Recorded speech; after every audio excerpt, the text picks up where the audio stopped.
What exactly pushed you to show up even though you didn't feel like it?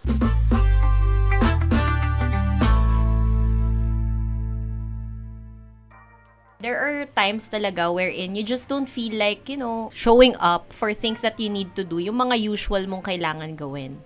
And so at that time, sabi ko, no, you know what, even if I have this right now, even if I feel like this, I will still show up because I need to show up for myself. Not for anyone else, but for myself. Really, the keyword there is really choosing or choose.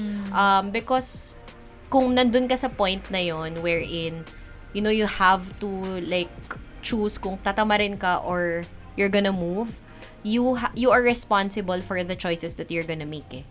Really just being there. Even if it's scary, even if parang, what if I fail? Yung mga ganyang questions mo in your head, like, will I still show up? Will I show up to my clients if natatakot ako dito sa client na to? I will still show up.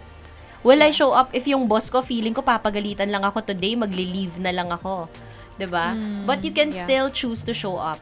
You can still choose to show up and say, you know what, I can show up no matter what, and then make sure na lang that you're gonna learn something in every situation. I think that's important, that you're carrying or learning something in one situation that you're in any situation that you're in. So, yun. Yeah. I think it's also a matter of being present in the moment because a lot of people will say na, oh, I showed up naman to work eh. Pero yung mind mo is elsewhere, right? Your commitment, your heart, your focus is elsewhere. And I think one huge aspect of showing up is also just trying to be present in your body and in the situation that you're currently in. Feeling ko there is merit to people who show up kahit na it's just 30% of who they are, because let's be honest, so there are days that are really difficult and you can't really give your 100%, and we should honor that 30% that you try to give kahit na hindi mo kaya. Instead of giving 0, you show up and you give 30%. But if you can and you have the capability to, I think it's always so important to show up in a sense na you're present in your mind, in your body, in your spirit, in the situation that you're in. Because I feel like we live in this digital age where you can be showing up in different spaces, places, and for different people all at the same time, or at least you pretend like you could. For example, what does it look like? It looks like halimbawa, date night namin. I could be right in front of my husband and having this date night, but I could also be thinking about work. I could be looking at my phone. I could be doing something else. And one of the weird conversations that we have to have now living in the digital age is the importance of really being present in the moment and showing up with every bit of your being in that particular situation. Coach, I have a question though.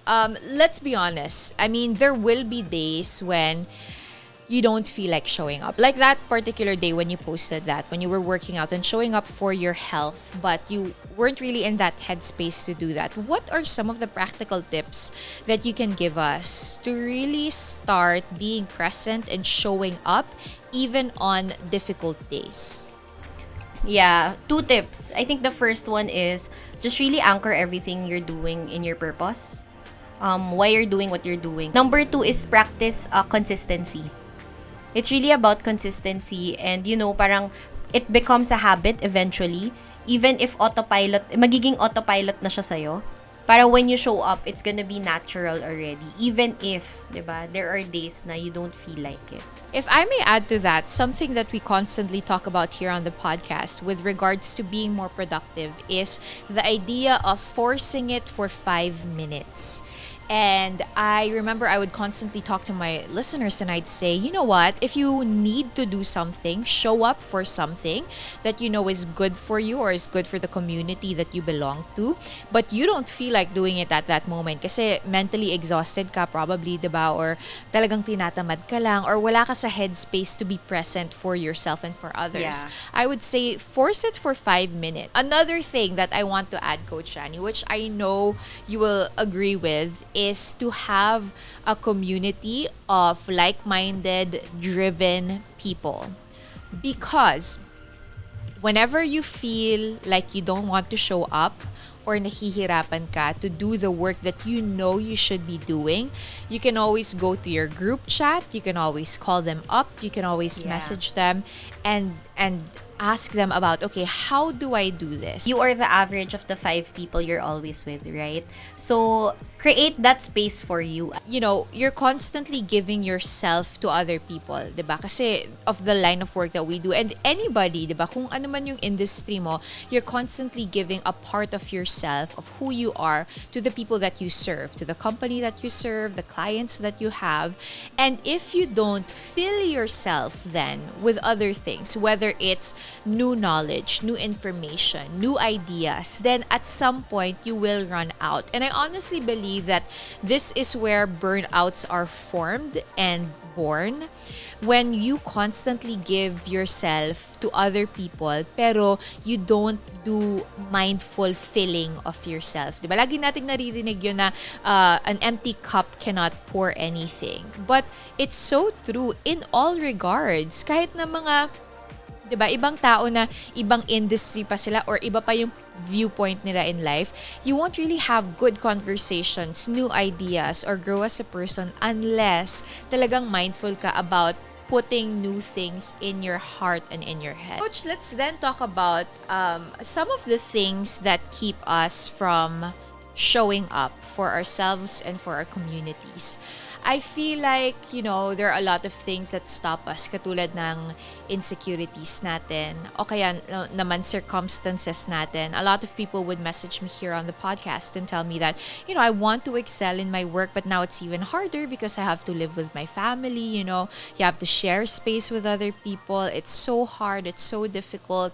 What would be your advice for a lot of people who have been struggling these past few months to show up for themselves and for their communities? Ako, awareness on the situation. So, number 1, identify the fear, where the fear is coming from.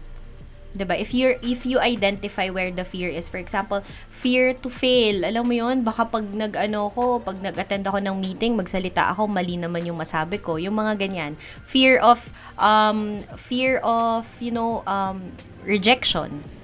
What if umattend ako tas ayaw naman pala nila sa akin? What if mag-workout ako pero hindi naman pala ako pumayat? Yung mga ganyang fear, identify the fear, raise your awareness on where the fear of showing up is coming from. Because may root cause yan kung bakit ayaw mo mag-show up, kasi wala naman nangyayari, because you have all of these fears in your head. So identify that first, and then ask yourself, what can I do differently for me to get over this fear? Well, how can I be bigger than this fear? So really, awareness, have the awareness around it, and then also identify the fear, and then identify also what is a value that you want to practice to get over this fear. I like that. And Coach, alam mo, well, this is a concept that Tony Robbins would constantly talk about. And he says that human beings are driven only by 2 things. It's either pain or pleasure. We're constantly doing something, constantly buying things, either because it gives us pleasure or it turns us away from pain.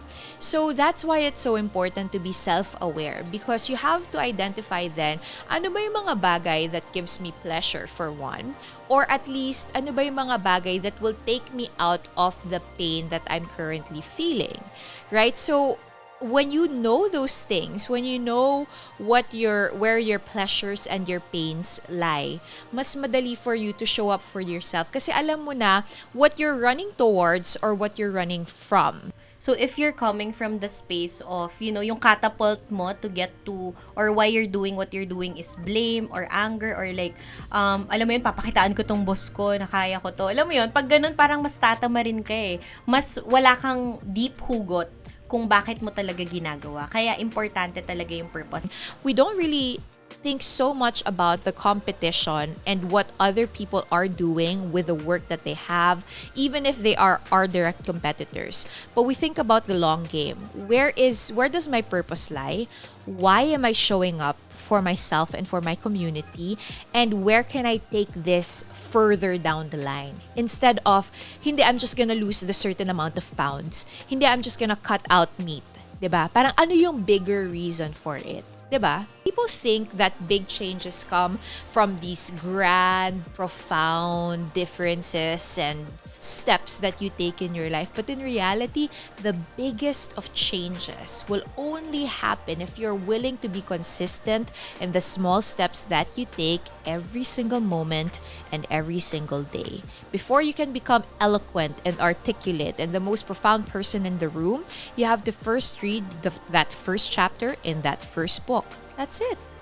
And until you start acknowledging that human beings were not designed to make grand gestures or grand changes in their lives every single time. Because even if you look at nature, for example, pregnancy, it's not as if there's conception between an egg cell and a sperm cell, and then the next day you have a baby. It's 9 months. 'Diba? And then when you are born, you don't walk kaagad. You start with crawling. So you can look at nature and observe nature and how human beings operate. We don't operate in these big steps. It's always small steps done consistently over a period of time.